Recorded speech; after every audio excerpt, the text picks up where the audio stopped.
विधानसभा चुनावों का महासंग्राम और चुनावी चर्चा। आज हम पहुंचे हैं अनूपगढ़ विधानसभा और विधानसभा में हमारे साथ मौजूद है इलाके के वरिष्ठ कांग्रेस नेता और समाज सेवी प्रकाश जी जोशम। प्रकाश जी, स्वागत है हमारे चैनल में। सबसे पहले विकास जी, आपका भी स्वागत है। आपने अपना कीमती समय निकालकर अनूपगढ़ में मेरे निजी निवास स्थान पर पहुंचे, आपका भी हार्दिक स्वागत करता हूं। बिल्कुल, चुनावी चर्चा से पहले मैं आपके राजनीतिक बैकग्राउंड के बारे में जानना चाहूंगा। देखिए सर, हमारा परिवार शुरू से ही राजनीतिक बैकग्राउंड से रहा है। मेरे परदादा जी पाकिस्तान में लायलपुर में जागीरदार थे। जब अपने देश का बंटवारा हुआ तो हम वहां से विजयनगर तहसील में गांव पड़ता है 45 जीबी, तो मेरे परदादा जी वहां आके सेटल्ड हुए, वहां उनको जमीनें लौट हुई।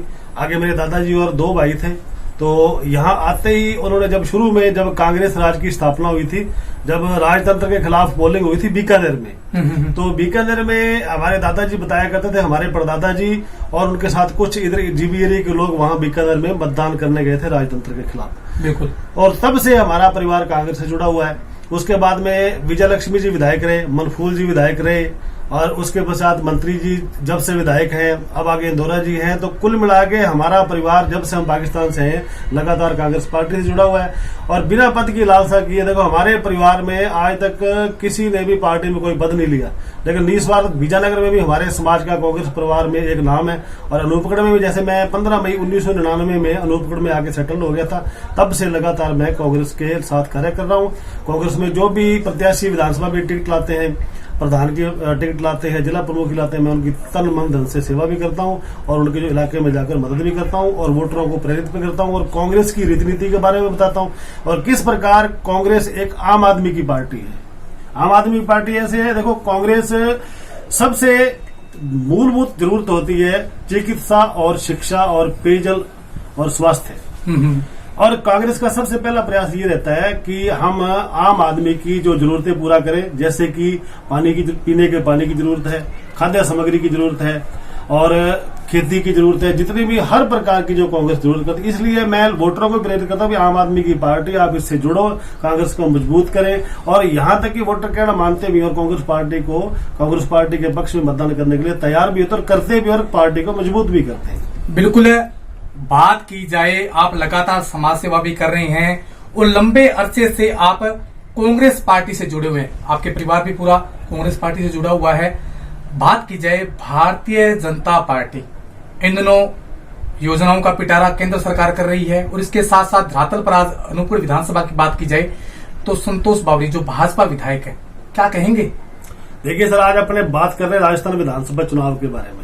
मुझे तो हंसी आ रही है। देखो, आज राजस्थान विधानसभा चुनाव के बारे में बात हो रही जहां भी, और बीजेपी को राजस्थान की विधानसभा चुनाव के बारे में बात करने का कोई मुद्दा ही नहीं है। और जहां भी कह रहे भी 9 साल बेमिसाल। अब आपको ध्यान होगा प्रधानमंत्री के चुनाव है 2024 में, तो आप 2024 में अपनी योजना के बताएंगे हमने क्या योजना लागू की और हम बताएंगे भी कितनी योजना धरातल पर लागू और कितनी हवा में उड़ी है। आज राजस्थान में विधानसभा के चुनाव है, तो आप राजस्थान विधानसभा चुनाव की बात करें भी हमारी पार्टी ने, बीजेपी ने पूर्व में क्या किया, उसके कंपेरिजन आज से करें, क्योंकि आज वो कर नहीं सकते। कर सर ऐसे नहीं करते हैं क्योंकि माननीय मुख्यमंत्री अशोक गहलोत जी ने इतनी योजनाएं कर दी।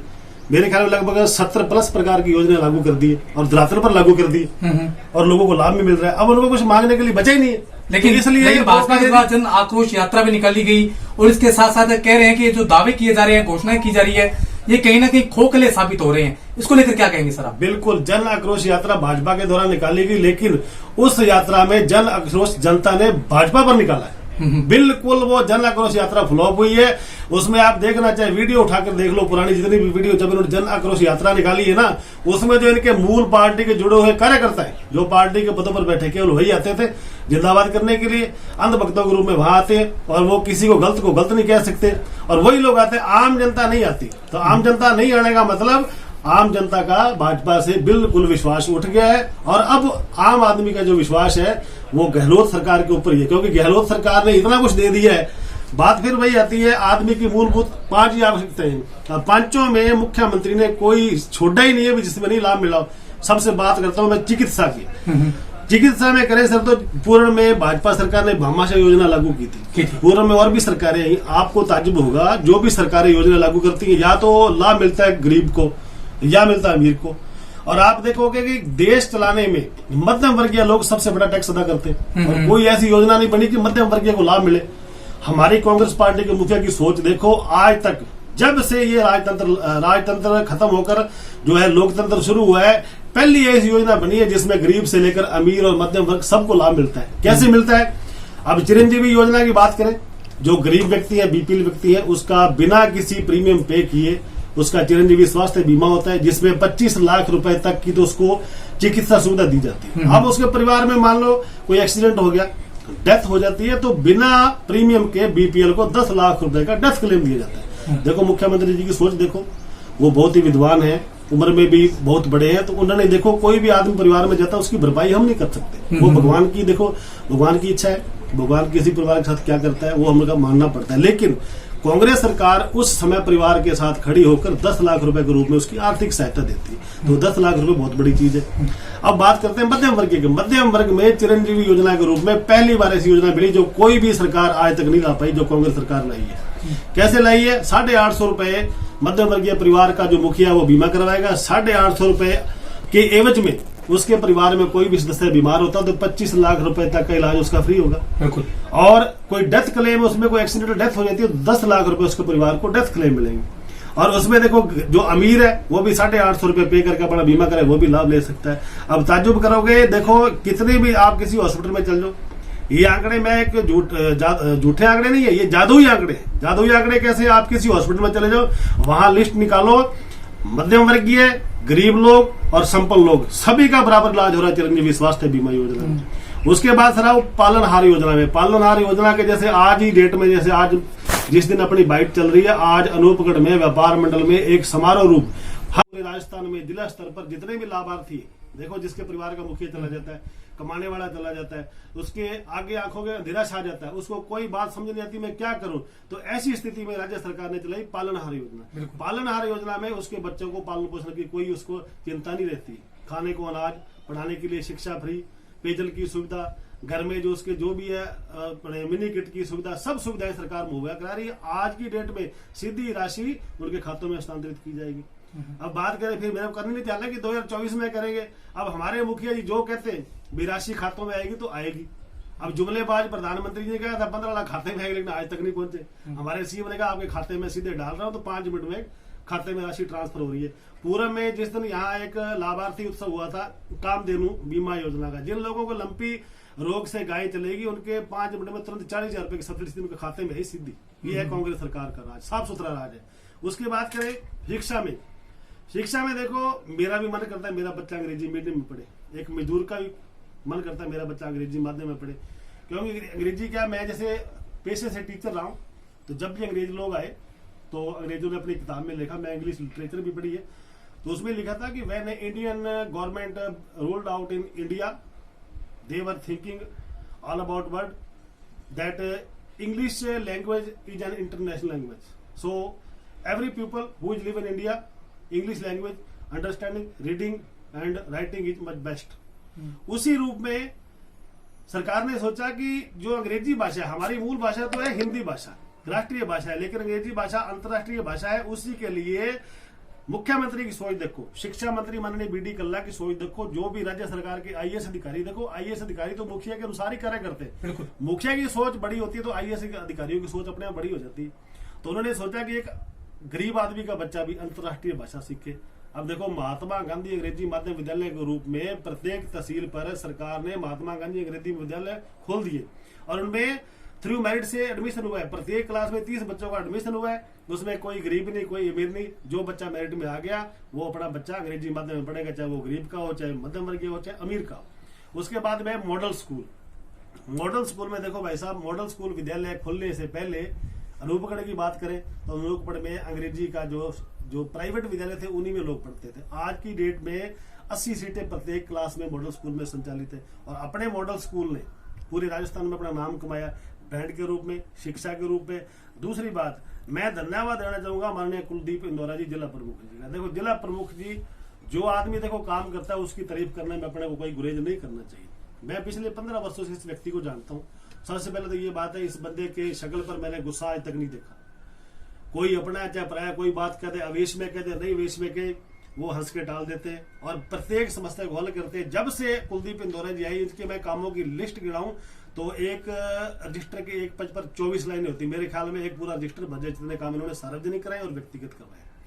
उप तहसीलें बनाई सर, उसके बाद में मॉडल स्कूल जो कुलदीप इंदौरा जी की देन है। अभी हाल ही में देखो जो गगर नदी बहती है, देखो आदमी की कार्य इच्छा देखो, कार्यशैली देखो। जब गगर नदी लुप्त होने के कगार पर थी, पूर्व में बीजेपी की सरकार रही, मैं बीजेपी पर खुला कटाक्ष करता हूँ। इन्होंने तब भी गगर नदी 2015 से अब पिछले साल 2022 में आई, उसमें कुलदीप इंदौरा जी ने नेतृत्व किया। हमारे यहाँ सब लोगों ने चीफ साहब से मीटिंग की, किसानों ने संगठित होकर प्रयास किया, उसमें भी कुलदीप इंदौरा जी का बहुत बड़ा योगदान रहा। गगर नदी का पानी 7 साल बाद 2022 में भेड़ताल तक पहुंचा। अब रही बात स्वास्थ्य की, ट्रॉमा सेंटर मंजूर करवाने में कुलदीप इंदौरा जी का अहम योगदान रहा।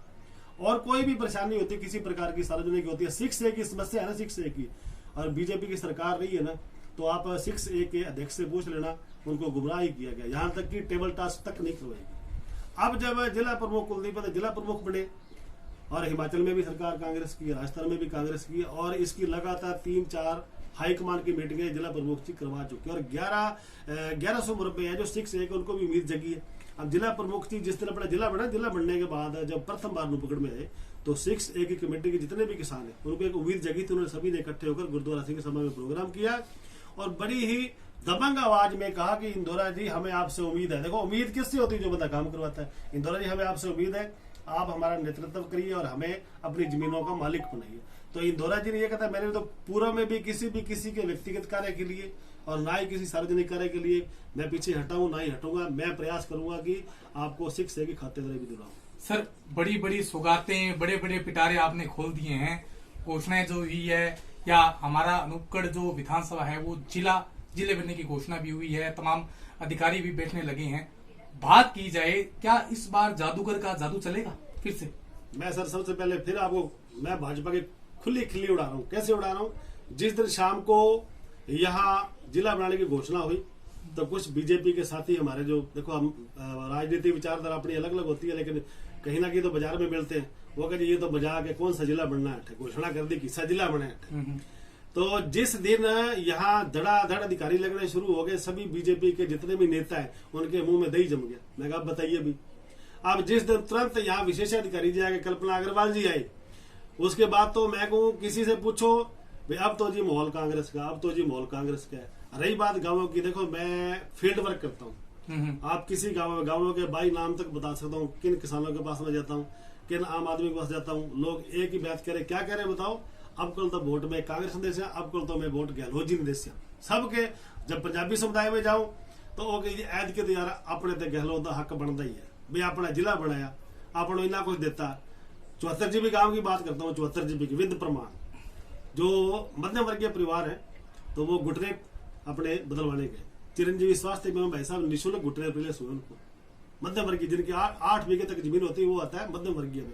पहले 8 बीघे वाले जमीन वाला आदमी पूरी उम्र अपने घुटने दर्द ही झेलता रहता था, क्योंकि उसकी देखो हिम्मत ही नहीं भी 3 लाख रुपए इकट्ठा करके करवाया घुटने। प्रकाश जी, बात की जाए, बड़े बड़े आपने वादे गिना दिए, घोषणाएं गिना दी, सब कुछ कर दिया, लेकिन यहाँ की मूलभूत जो समस्या है सिंचाई पानी, 58% रेगुलेशन जो है वो पानी जो करना था, रिजर्व करना था, लेकिन आज तक उस बात पर जो चर्चाएं जरूर की गई, लेकिन आज तक वो लागू नहीं हुई है।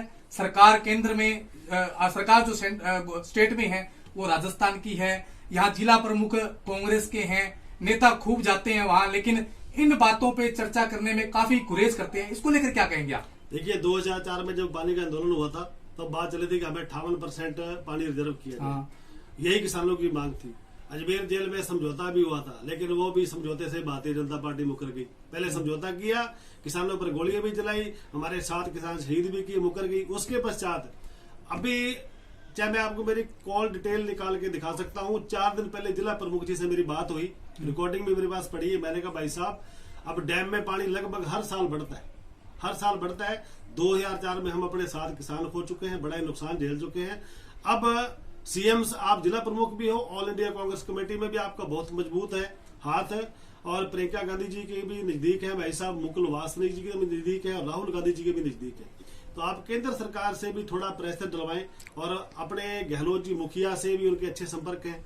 उनके पिताजी हमारे मंत्री बाबूजी हीरालाल इंदौरा जी के भी मुख्यमंत्री जी से बहुत बढ़िया संपर्क हैं। 4 दिन पहले मैंने बकायदा, मेरे को किसी किसान ने नहीं कहा देखो नेता कौन होता है जो समस्या को समझता है, किसी ने मेरे को नहीं कहा भी ये बात कहो। मैंने कहा भाई साहब अपने प्रयास करो, मैं 20, 25 या 50 किसान जितने भी को इकट्ठे करके जयपुर ले आते हैं। आप मंत्री जी समय लो, मुख्यमंत्री जी समय लो, अपने इस बात को शुरुआत करें भी अपना पानी रिजर्व हो, क्योंकि अब डैम में हर बार से बरसातें अच्छी होने लगी है। तो भाई साहब बोले जल्दी मुख्यमंत्री जी समय लेकर अपने किसानों को बुलाएंगे और इसकी शुरुआत करेंगे। और अब कर प्रकाश सिंह प्रयास करेंगे अपने 58% पानी रिजर्व हो, ताकि मेन पानी जो समस्या है पानी की है। अब देखो जिस दिन एक फिर बात वही आ जाती है, जिस दिन सीटों का बंटवारा होता है, पायलट जी आए थे रावला में उद्घाटन किया था। आपको ध्यान हो राजस्थान विधानसभा चुनाव में पिछली बार सबसे पहला दफ्तर रावला में उद्घाटन किया था, वो किया था सचिन पायलट जी ने। देखो पार्टियां जो चलता है, सभी पार्टियों में सिस्टम अलग अलग होते हैं। पायलट जी ने वहां घोषणा की थी। मुझे सबसे बड़ी खुशी की बात है कि मैं आज यहाँ सबसे पहला कार्यालय खोल रहा हूँ, जिसका उद्घाटन मैं कर रहा हूँ। और सबसे भी बड़ी खुशी की बात है कि मुझे ये सीट जीतती दिखाई दे रही है। और उससे बड़ी बात है कि आपको ये मजबूत नेता देके जा रहा हूँ। इंदौरा जी कंधे पे हाथ रखकर पायलट साहब ने कहा था भी आप इसको जिताओ, आपकी सबसे पहली समस्या पानी की हम दूर करेंगे। तो उसमें देखो जनता ने गलती की है, जनता को गलती नहीं करनी। देखो वो तो जनता का हमने आदेश स्वीकार किया है। अब बाकी भाई साहब आपको भी पता है, एक हारे हुए विधायक और जीते हुए बहुत फर्क होता है। प्रकाश जी बात की जाए, चुनाव नजदीक आ चुके हैं, आपके पार्टी के कई नेता टिकट मांग रहे हैं, मजबूत कैंडिडेट की अगर बात की जाए तो आप किसे मानते हैं? देखिए मैं एकदम निष्पक्ष रूप से आपको बता रहा हूँ, टिकट मांगना हर किसी का अधिकार है। देखो 2 बार कुलदीप इंदौरा जी पूर्व में चुनाव हार चुके हैं। हारने के पश्चात अब जब जिला परिषद का चुनाव आया तो रिजल्ट आपके सामने है। 15 नंबर जोन में से एक तरफा जीत हासिल की। पूरे जिले में भी कुलदीप इंदौरा जी ने अपना डंका बजाया। और अब जब आज विधानसभा के चुनाव है तो आज की डेट मैं बताता हूँ, पूर्व में हरिराम जी चुनाव लड़े तो उनको बहुत कम वोट आए थे। फिर इंदौरा जी चुनाव लड़े तो वोटों का काफी प्रतिशत ऊपर चला गया। पिछली बार कुलदीप इंदौरा जी चुनाव लड़े तो हमें 60,000 वोट आए।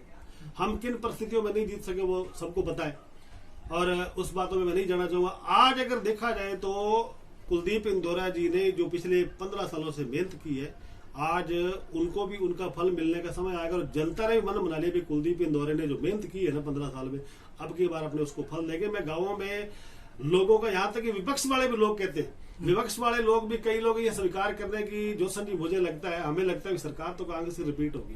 तो अब कल अपने यार जो विधायक ने कुलदीप इंदौरा ने जिताने में फायदा है। अपने जिलो बन गयो कुलदीप इंदौरा जिससे आदमी ने जितावागा तो एक आदमी तो 100 शुरू होना, 1 0 शुरू होना। तब कुलदीप इंदौरा अगर विधायक बने तो 100 शुरू होने वाला आदमी है। भैया ने सब रास्ता पता है भी बजट कठो लेना तो आपने जिलो चमन बन जाएगा। तो अब कल जनता ने मन बना लिया है और पंजाबी लोगों ने मन बना लिया है, मारवाड़ी ने, बागड़ी ने, सब ने अब की बार अपने इंदौरा जी को जिताकर भेजेंगे। और पार्टी को यहाँ तक लोग कह रहे हैं कि पार्टी को अब इंदौरा जी को टिकट देनी चाहिए। भाई इंदौरा जी देखो खुद आज तक उन्होंने नहीं कहा मैं चुनाव लड़ूंगा, लेकिन अब लोग ये कह रहे हैं कि इंदौरा जी को टिकट मांगनी चाहिए।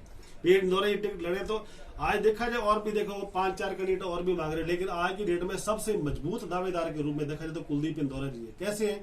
उन्होंने जिला बनाने में देखो बहुत बड़ी मदद की है। जिला बनाने का मैं आपको तो कुछ लोग तो विपक्ष का बात होता है कटाक्ष करना। आप देखो मुख्यमंत्री निवास पर मुख्यमंत्री जी से मिलने के लिए समय लेने में 10 दिन लग जाते हैं, और वहां अनूपगढ़ विधानसभा के 1000 लोग जाए और उनको एक घर परिवार की तरह देसी घी से बना हुआ सामान खाने के लिए मिले, पंखों के नीचे बैठने के लिए कुर्सियां मिले, सीएम साहब उनके बैठ के आमने सामने बात करें, और वहीं लगभग 70% उनको आश्वासन दे कि आपका जिले का काम हो गया। तो ये कुलदीप इंदौरा जी की देन है। तो ये विपक्ष को भी सोचना चाहिए भाई आप भी सीएम से मिलते, जब वसुंधरा जी सीएम थे तो कम से कम 10 दिन समय मिलने में लग जाता है। तो ये भी बात है कि कुलदीप इंदौरा जी का भी बहुत बड़ा योगदान है जिला बनाने में, उसको भी जनता नहीं भूलेगी। और जनता ये भी चाहती है कि जिले को चमन बनाएगा तो कुलदीप इंदौरा ही बनाएगा। और कुलदीप इंदौरा के अलावा अगर देखो बाकी पार्टी की मर्जी है, पार्टी क्या करेगी, हाईकमान का आदेश होता है। लेकिन आज अगर क्योंकि मैं जनता में रहता हूँ, मैं को मेरा व्यक्तिगत, चलो मेरा व्यक्तिगत मेरे बड़े भाई समान भी है, मेरा लगाव भी है, लेकिन आम जनता से आप भी पूछते हो कि मैं आम जनता की भावना बता रहा हूँ। विपक्ष में भी लोग, विपक्ष में जो लोग न्यूट्रल है, न्यूट्रल का मतलब जो पदाधिकारी नहीं है भाजपा के, न्यूट्रल वो जैसे भाजपा के मतलब वोटर है, पदाधिकारी नहीं है, तो वो अब दबी जुबान में कह रहे हैं कि यार इंदौरा जी को टिकट मिले तो आपको वोट का लड़ने मन करे अपन, तो इंदौरा जी ने जितावा। तो इसलिए इंदौरा जी बहुत ही मजबूत कैंडिडेट। अगर पार्टी टिकट देता अब की बार देखो विधानसभा में अनूपगढ़ में कम से कम 20-25 हजार वोटों से जीत होगी इंदौरा जी की, ये तय है। सर आप एक सरकारी टीचर थे, सरकारी डिपार्टमेंट को छोड़कर समाज सेवा, भामाशाह और राजनीतिक कांग्रेस राजनीति के अंदर आपने प्रवेश किया, समाज सेवी और भामाशाह कहते हैं कि एक कॉल करते हैं, फोन उठाते हैं और कहते हैं हाँ जी क्या काम है, इसको लेकर क्या ये मानवता कहाँ से उत्पन्न होती है? मैं सर शुरू से प्राइवेट स्कूल में लवली उच्च माध्यमिक विद्यालय अनूपगढ़ में मैंने कंप्यूटर टीचर के रूप में पढ़ाना शुरू किया। वहां के प्रधानाचार्य वेद प्रकाश जी पलाना, वो इतने आस्तिक आदमी है। ब्रह्म धाम यहाँ चल रहा है, उसके जो संचालक है वो हरिद्वार से आते हैं और वो कृष्ण भगवान के बड़े परम भक्त हैं, वेद प्रकाश बलाना जी। तो बलाना जी देखो मेरे को इधर पास में देखो, जो आदमी जिसमें योग्यता होती है उसको दिखाई दे जाती है। वेद प्रकाश बलाना जी चाहे बड़े बड़े सेठ अनूपगढ़ में बहुत धन्ना सेठ है, लेकिन जब ब्रह्म धाम में आते हैं ना ब्रह्म मुनि जी, तो जो बड़े बड़े धन्ना सेठ भी कहते हैं बलाना जी जैसा कोई आदमी नहीं है। तो वेद प्रकाश बलाना जी ने मेरे को पास बिठाया ऑफिस में, मेरे को कहा प्रकाश सिंह भाई तेरे में कोई कला है, तू ऐसे कर भी अपने प्रार्थना में भाषण दिया कर।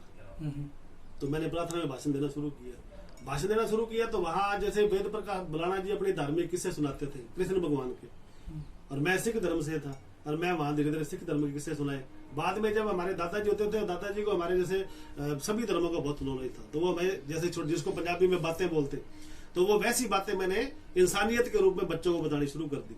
बच्चों को बताते बताते मैं एकदम प्रखर वक्ता बन गया। वक्ता बनते बनते मेरे को बलाना जी ने की बात की, प्रकाश सिंह देख अनूपगढ़ में मेरे से बड़े धन वाले कितने बैठे, बहुत बैठे हैं, लेकिन जो तेरे गुरुजी बलाना जी का नाम हो एक अलग ही है। तो ऐसे करना भाई, ईमानदारी से काम करना भाई। तेरे 2 बच्चे, जमीन जायदाद है, तेरे भाई के 2 बच्चे, माँ बाप तेरे स्वस्थ है, तेरे पास सब कुछ है। एक टारगेट बना लो भाई, अपने सेवा और समर्पण से काम करना, चाहे वो सर्विस में हो, चाहे राजनीति में, चाहे कहीं भी हो। उसके बाद फिर मैं आ गया राजकीय उच्च माध्यमिक विद्यालय अनूपगढ़ में कंप्यूटर शिक्षक के रूप में। यहाँ मैंने 8 साल सेवा दी सर, और मैं ऑलराउंडर टीचर हूँ सर। चाहे प्रिंसिपल से जाके पूछ सकते हो, पंजाबी मैं पढ़ाता था, रसायन विज्ञान मैं पढ़ाता था क्योंकि मैं साइंस का विद्यार्थी भी रहा हूँ, और कंप्यूटर में जितनी भी लैंग्वेज है मेरी एकदम फोक्स प्रो पे, C++ पे, जावा पे, ओरेकल पे, और जो बेसिक फंडामेंटल कंप्यूटर था वो मैं बच्चों को ऐसे पढ़ाता था जैसे नई लैंग्वेज है। और दूसरी बात बताऊँ सर, जो मैं कंप्यूटर का जनक ही अनूपगढ़ का, सबसे पहला कंप्यूटर सेंटर 15 मई 1999 को मेरे द्वारा अनूपगढ़ में खोला गया था। जब वो 486 कंप्यूटर होते थे ब्लैक एंड व्हाइट, तो 3-4 दिन तो लोग देखने आते थे भी कंप्यूटर किया हुआ है, किया चल रहा है। तो उसके बाद में मैंने वहां 8 साल सेवा दी। सेवा देने के बाद जब हमारे देखो सबसे बढ़िया मैं बात बताना भूल गया, अब मेन मुद्दे पे आता हूँ। मैं कंबोज समाज से हूँ। कंबोज जाति सामान्य में थी, बहुत साल संघर्ष किया, लेकिन हमारे को आरक्षण नहीं मिला। 1999 से हमारा संघर्ष चला था और नहीं मिला। उसके बाद में 2012 में हम इंदौरा जी से मिले। मैं जानता नहीं था इंदौरा जी को, क्योंकि ये नए थे, हमारे इनके पिताजी के साथ रिलेशन थे मेरे। तो आगे बात चलते चलते तो मेरे समाज वालों ने कहा यार भी तुम पुराने कांग्रेसी हो भाई, कुलदीप द्वारा भी अपने कांग्रेस को नेता प्रकाश सिंह तेरे घर वालों से बात करो, उससे बात करो भी अपने को आरक्षण मिल जाए। तो तब मैंने इंदौरा जी से बात की, मैं कहा वैसे वैसे करके हमारा समाज जो एकदम, देखो आप भी जानते हो हमारा समाज एकदम मतलब गरीब भी और मध्यम वर्गीय भी है। और आज कुछ हमारे समाज ने तरक्की की, कंबोज समाज ने। पहले हमारा समाज खेती पर ही डिपेंड था। तो इंदौरा जी को हमने निवेदन किया 2012 में, भाई साहब आरक्षण मिल जाए हमें तो क्या बहुत भला होगा। तो बोले जी मैं सीएम साहब से बात करता हूँ। तब सीएम साहब के बहुत नजदीक थे, उन्होंने सीएम साहब से बात की। उन्होंने एक ही बात में कहा भाई कुलदीप तो प्रयास कर और कोई बात नहीं अपने करेंगे। हमने कुलदीप इंदौरा के नेतृत्व में, मैं उसमें प्रदेश प्रवक्ता था कंबोज समाज का। मैंने ही फाइल तैयार की सारी, पूरे आंकड़े, क्योंकि हमारा कंबोज समाज पंजाब में, चंडीगढ़ में, गुजरात में, दिल्ली में और सब जगह ओबीसी में, राजस्थान में नहीं था। पूरे आंकड़े इकट्ठे किए भाई साहब। पूरा में अपने 16 कबीले होते थे, जनपद जिनको बोला था, 16वां कबीला हमारा कंबोज कम्युनिटी था। और हमारी कम्युनिटी गोरिल्ला युद्ध में बड़ी निपुण थी। जब ये बाहर से आते थे ना मुगल राज आते थे लूटपाट करने, क्योंकि अपने लोग संख्या में कम होते थे, तो हमारी जाति गोरिल्ला युद्ध करती थी। मतलब जब वो लूटपाट लेके वापस भागते तो रास्ते में छुप जाते थे। और हमारी जो जाति थी तीर चलाने में बड़ी माहिर थी गोरिल्ला युद्ध में। तो गोरिल्ला युद्ध करके अपना जो भी सामान वो लूटपाट के लेके जाते थे ना, तो वापिस अपने देश में ले जाते थे। तो 16वां जनपद था हमारा कंबोज। तो इंदौरा जी के नेतृत्व में हमने फाइल शुरू की। और उसके बाद में 14 अप्रैल वैसाखी वाले दिन, 1 साल बाद वैसाखी वाले दिन 14 अप्रैल 2013 को हमारे को कंबोज जाति को ओबीसी में शामिल किया है, जिसका नेतृत्व किया कुलदीप इंदौरा ने। आज 85 नंबर पर हमारी जाति जो है दर्ज है। उसके बाद में आ गया चुनाव आ गया। तो मेरे को भाई साहब बोले प्रकाश की तरह क्या इरादा है बता। मैं कहा जी थे बताओ कि राजनीति करनी। मैं कर लेंगे तो कर लेंगे, तो फिर मेरे संगे आ जाए। तो मैं वहां से राजकीय उच्च माध्यमिक विद्यालय में अनुबंध पर था, ठीक है जी। तो परमानेंट होने वाला ही था यहाँ बॉय स्कूल में। तो उसके बाद में मैंने जी वहां से रिजाइन कर दिया। रिजाइन करते मैं आ गया इंदौरा जी के साथ। और इंदौरा जी ने मेरे पर इतना ब्लाइंड फेथ किया, जो पिछले विधानसभा में चुनाव में मैं कार्यालय पर भरी था सर। और इतनी देखो इतना निपुणता से काम किया, आप ताज्जुब करोगे जैसे ही शाम को मतदान 5 बजे समाप्त हुआ, 6:15 बजे मैंने टोटल जितनी भी गाड़ी है सबको उनकी पेमेंट देकर रवाना कर दिया था। किसी ने ये नहीं कहा कि हमारे किलोमीटर ज्यादा चले पैसे कम चले, क्योंकि देखो मास्टर तो मास्टर ही होता है। उसके बाद में मंत्री जी का मेरे ऊपर और भी ज्यादा बाबू जी का विश्वास बढ़ेगा, प्रकाश सिंह तेरे में क्वालिटी है, ठीक है। तो मेरे उसे बाबू जी ने मंत्री जी के बेटा ईमानदारी से काम करना, तो एक दिन कुछ ना कुछ जरूर बनेगा। उसके बाद में मैंने पीछे मुड़ के नहीं देखा, और चाहे इंदौरा जी ने, फिर कुलदीप जी ने मेरे एक बात कही, अपने चुनाव हार के कोई बात नहीं, जहां तक भी पावली चलेगी प्रकाश सिंह मैं हूं, बाहर रहता हूं, जहां भी तेरे को मौका मिले, जो तेरे लेवल पे सब अधिकारियों को मैं बोल देता हूं, जब भी काम हो 1 घंटे करनी, यदि मैं फ्री होगा तो पहले घंटे में तेरा फोन उठाऊंगा। अगर क्योंकि मैं देखो बिजी रहता हूँ, बिजी हूँ तो दोबारा कॉल मत करना। आपको ताज्जुब की बात बताऊंगा सर, मैं जब भी अभी दिन में कम से कम 6-7 बार इंदौरा जी को फोन करता हूँ, पहले घंटे करता हूँ तो वो फोन उठा लेते हैं, नहीं उठाते तो मैं दोबारा नहीं करता हूँ। 1 घंटे बाद 2 घंटे बाद जब वो फ्री है तो अपने आप ही फोन आता है। तो उसी विश्वास को मैं मजबूत करते हुए, दूसरी बात सर, आप पुलिस थाने में जाएं, तहसील में जाएं, एसडीएम साहब के पास जाएं, कहीं भी जाएं, मैं भ्रष्टाचार का बहुत तगड़ा विरोधी हूँ। चाहे आप गाँव में जाके पूछ लो, क्योंकि बहुत दुख होता है जब कोई बंदे भ्रष्टाचार का शिकार होता है। मैं तो आपको जिनके लोगों में मैंने काम गिनवा अपने लिस्ट बना के दो ना, जिनके काम करवाए, आप उनसे जाके पूछना प्रकाश सिंह ने कैसे काम करवाए। और ये सारी इंदौरा जी की देन है, क्योंकि उन्होंने मेरे को पाठ पढ़ाया कि प्रकाश सिंह ईमानदारी से काम करना है, ये पद पुद आते जाते रहते हैं। उसके बाद अब मेरा ब्लॉक अध्यक्ष के लिए नाम चला, चलो पार्टी हाईकमान का आदेश था, नहीं बने कोई दिक्कत नहीं, अब मैं उससे भी ज्यादा एनर्जी से काम करने लग गया। अभी मेरे में क्या कमी थी जो पार्टी ने मेरे को नहीं बनाया, अब मैं अपनी खुद की योग्यता सिद्ध करूंगा, भविष्य में क्या होता है, ऐसे बड़ा पद इंदौरा जी दे दें। बहुत अच्छी बात कही है कि ईमानदारी से अगर कार्य किया जाए तो उस पर आंख बंद कर कर विश्वास किया जाता है। सर 15 अगस्त का त्योहार आ रहा है, एक पर्व आ रहा है, तमाम लोगों को क्या संदेश और क्या अपील करना चाहेंगे? देखिए 15 अगस्त पर मैं देखिए वो भी अपने देश के लिए, देश से प्रेम करें, देश के प्रति आस्था रखें। और जितनी भी हमारी देखो जो भी चाहे जितनी भी पार्टियां आई हैं, शुरू में जब अपना देश आजाद हुआ तो कांग्रेस को आजाद देश मिला था ना, तो बहुत ही एक दयनीय स्थिति में देश मिला था। जब सर हमारे पास एक कील भी नहीं होती थी, और कांग्रेस ने बड़ा लंबा शासन किया और देश को बहुत मजबूत स्थिति में पहुंचाया। आज हमारे पास बहुत कुछ है। उसके बाद बीजेपी की सरकार भी आई, मिश्रित सरकार भी आई। आज जो भी देश की संपत्ति है ना, वो उसको खुद की संपत्ति माने, उसको नुकसान नहीं पहुंचाए, चाहे हमारी सरकारी बसें हैं, चाहे ट्रेन है, चाहे कोई भी सरकारी जमीन है, सरकारी दफ्तर है, और जो भी सरकारी अधिकारी कर्मचारी जो भी लगते हैं ना, अगर कोई आपसे सही पेश नहीं आता तो उसकी शिकायत करें, उसके हाथापाई पर नहीं उतरे। यानी देश की प्रॉपर्टी को अपनी प्रॉपर्टी समझे, आपसी भाईचारे से रहें, और जातिवाद नहीं करें, धर्मवाद नहीं करें। ये नहीं करें कि मैं हिंदू हूं, मैं सिख हूं, मैं फलाना हूं, मैं टिकड़ा हूं। हमारे जितने भी सर लगभग 1422 भाषाएं बोलने वाले देश लोग यहाँ रहते, इतने प्रेम से रहते हैं, और इतना बड़ा लोकतंत्र है। और दूसरी बात है ना, देखो इतना बड़ा लोग, दुनिया में सबसे बड़ा लोकतंत्र, और सबसे बड़े लोकतंत्र में सबसे बड़ी जातियां धर्मों वाले लोग रहते हैं, इतने प्रेम से रहते हैं। तो सर कोई ना कोई तो दिव्य शक्ति जो हमारे देश को चला रही है, और उसी दिव्य शक्ति को मानते। देखो हम जितने भी भारतीय लोग हैं सभी अपनी आस्था रखते हैं ईश्वर में, चाहे वो ईसाई है, चाहे वो मुस्लिम है, चाहे बौद्ध है, जैन है, पारसी है, सिख है, हिंदू है, लेकिन सभी का रास्ता एक ही है, वाहिगुरु परमात्मा अकाल पुरख। और वो अकाल पुरख की दैव्य शक्ति हमारे देश को चला रही है। जो क्योंकि देखो आदमी तो एक परिवार चलाने दोहरा हो जाता है, ये तो एक व्यवस्था है, जो लोकतंत्र तो व्यवस्था चलाने दोहरा हो जाता है। ये तो एक व्यवस्था है, जो लोकतंत्र तो व्यवस्था है, जो हम व्यवस्था के लिए एक सूत्र बनाया है, जो संविधान रूपी बाबा साहब डॉक्टर भीमराव अम्बेडकर जी ने बनाया, ठीक है। वो तो एक सूत्र है हमारे को बांधने के लिए। सूत्र में बंधने के पश्चात जो आशीर्वाद है, वो दिव्य शक्ति को मानते हुए प्रेम और भाईचारे से रहे, राजकीय संपत्ति को नुकसान नहीं पहुंचाए। कोई भी अगर देश पर विपदा आती है उसका मिलजुल कर संगठित होकर सामना करे, वहां कोई भी जाति पात या पार्टीबाजी नहीं करे। और जो भी बंदा जिस भी विचारधारा में, अपनी विचारधारा में कट्टर रहे, विचारधारा में रहकर दगा नहीं करे। अगर नहीं कर सकता, मान लो किसी का नहीं बनती, सीधा हाथ जोड़ते भी मैं तेरे साथ नहीं रह सकता। तो मेरा यही है कि अपना देश बहुत ही सुंदर देश है, पूरी दुनिया में अपने देश का नाम है, और इतना बड़ा ही देखो आज अपने तो बातें करते तरह तरह के, अपने सूट बूट पहन लिए और चल लिए बाबू बन के। अपने बाप दादों ने जो अपनी पीड़ा झेली है शरीर पर, उनको पूछ के देखो जो इतना देश सुंदर उन्होंने कैसे बनाया और उनको कैसे मिला था। इसलिए अपने देश को एकदम अपने साफ सुथरा रखें, पर्यावरण को साफ सुथरा रखें, प्रेम से रहें।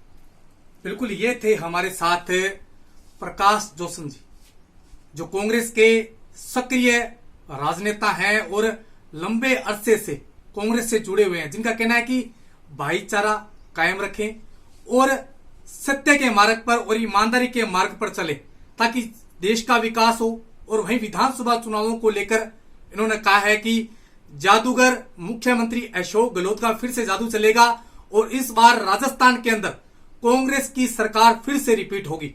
मैं मेरे सहयोगी साथी गोविंद पवार के साथ विकास पारिक, डीपीके न्यूज, अनूप।